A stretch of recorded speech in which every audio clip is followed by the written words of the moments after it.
My name is Mason. Today's science video is all about rain clouds. Let's get started. So first, you need a bottle of shaving cream, and then you need a cup of water, and then you need some food coloring. Let's get started. So first, you need the shaving cream for the clouds.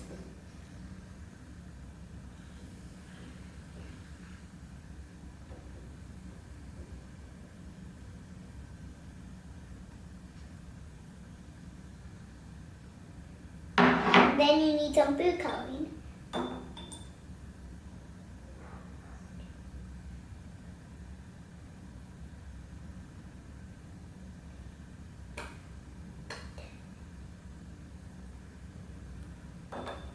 And the raindrop, it's so heavy that the raindrops can't hold it that much, that they have to make it drop down, and then that equals rain. And that's today's videos, guys. How many drops it'll take to make it rain. Bye!